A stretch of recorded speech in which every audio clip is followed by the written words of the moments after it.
নমস্কার বন্ধুরা, গীতাস রান্না বান্নাতে আপনাদের সবাইকে স্বাগত। শীতের দিনে বাজারে রং বেরঙের নানা রকম সবজি পাওয়া যায়, আর সেই সমস্ত সবজি দিয়ে কিন্তু দারুণ সুস্বাদু সব রান্নাও করা যায়। তো আজ আমি পেঁয়াজ কলি আলু দিয়ে ছোট মাছের একটা চচ্চড়ি বা ঝালের রেসিপি শেয়ার করছি, যেটা গরম গরম ভাতের সাথে খেতে অসাধারণ লাগে। আসুন দেখে নেওয়া যাক রেসিপিটা তৈরির জন্য প্রথমে এখানে আমি 1 কাপ করে পেঁয়াজ কলি আর আলু একই রকম ভাবে আমি কেটে ধুয়ে জল ঝরিয়ে রেখেছি, আর এখানে নিয়েছি খয়রা মাছ। এটা দিয়ে আজকে চচ্চড়িটা বানাবো। তো প্রথমেই আমি গ্যাসে একটা কড়াই বসিয়ে পরিমাণ মতো সর্ষের তেল দিয়ে তেলটাকে খুব ভালোভাবে ধোয়া ওঠা গরম করে কড়াইয়ের চারিধারে লাগিয়ে দিয়েছি। এখন নুন আর হলুদ মাখিয়ে রাখা খয়রা মাছ দিয়ে মাছগুলোকে উল্টে পাল্টে একটু কড়া করে ভেজে নিচ্ছি। এই রান্নাতে এই মাছগুলোকে একটু কড়া করে ভাজতে হবে।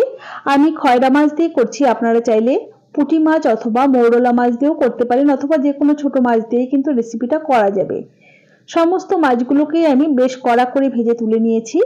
এখন কড়াইয়ের বাদবাকি তেলের মধ্যে ফোড়নে দিয়ে দিলাম অল্প একটু কালো জিরে, সাথে দিয়ে দিচ্ছি 5 থেকে 6 কোয়া থেতো করে নেওয়া রসুন, আর দিয়ে দিচ্ছি স্বাদ মতো চেরা কাঁচা লঙ্কা। ঝালটা নিজেদের পছন্দ মতোই ব্যবহার করতে হবে। এখন এই সমস্ত কিছুকেই মোটামুটি 30 থেকে 40 সেকেন্ড সময় ধরে ফ্রাই করে নিয়েছি। এখন এর মধ্যে দিয়ে দিলাম একটা মাঝারি সাইজের এরকম স্লাইস করে কেটে নেওয়া পেঁয়াজ। এখন এই পেঁয়াজটাকেও মোটামুটি মিনিট খানিক সময় ধরে ভেজে নেব। খুব বেশি লালচে বা কড়া করে কিন্তু ভাজবো না, জাস্ট হালকা একটুখানি ভেজে নিচ্ছি। দেখুন এরকম ভাজা হয়ে যাওয়ার পর আমরা কেটে ধুয়ে পরিষ্কার করে জল ঝরিয়ে রাখা আলু আর পেঁয়াজ কলিটা দিয়ে দিলাম। আলু আর পেঁয়াজ কলিটা কেটে অবশ্যই কিন্তু জলটা ঝরিয়ে রাখতে হবে, না হলে কিন্তু এটা ঠিকঠাক ভাবে এই রান্নাটা ঠিকঠাক করা যাবে না। খুব ভালোভাবে নাড়াচাড়া করে একটু মিশিয়ে নিয়ে গ্যাসের ফ্লেমটা মিডিয়ামে রেখে ঢাকা দিয়ে মিনিট 3 রান্না করলাম। দেখুন মোটামুটি মিনিট 3 পরে আমি ঢাকাটাকে ওপেন করে খুব ভালোভাবে নাড়াচাড়া করে নিলাম। পেঁয়াজ কলি আলুর ভিতরে যে জলটা ছিল সেটা কিন্তু টেনে গেছে বা শুকিয়ে গেছে। এখন এর মধ্যে দিয়ে দিলাম স্বাদ মতো লবণ, 1/4 টিস্পুন হলুদ গুঁড়ো আর 1/4 টিস্পুন পরিমাণ লাল লঙ্কার গুঁড়ো। আবারও খুব ভালোভাবে নাড়াচাড়া করে মিশিয়ে নেব।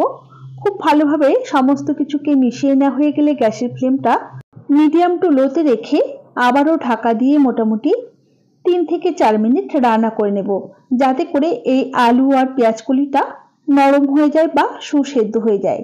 দেখুন 3-4 মিনিট পরেই ঢাকাটাকে ওপেন করে নিয়েছি। খুব ভালোভাবে নাড়াচাড়া করে নিচ্ছি। আলু পেঁয়াজ কলি কিন্তু আমাদের খুব সুন্দর ভাজা ভাজা হয়ে গেছে। আলু পেঁয়াজ কলি এরকম ভাবে একটু ভাজা ভাজা করেও কিন্তু আপনারা শীতের দিনে রাতে অথবা সকালে রুটির সাথেও পরিবেশন করতে পারেন, খেতে কিন্তু দারুণ লাগে। আমি আলুটা চেক করে নিয়েছি, আলুটা খুব সুন্দর সেদ্ধ হয়ে গেছে। এখন দিয়ে দিচ্ছি সর্ষে আর পোস্ত বাটা।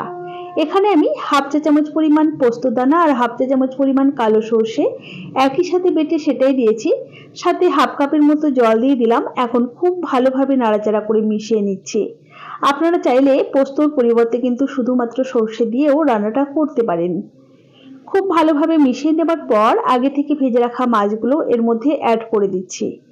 আপনি যদি আমার চ্যানেলের নতুন বন্ধু হয়ে থাকেন তাহলে অবশ্যই পাশে থাকা বেল আইকন সমেত আমার চ্যানেলটিকে সাবস্ক্রাইব করে নেওয়ার অনুরোধ রইল।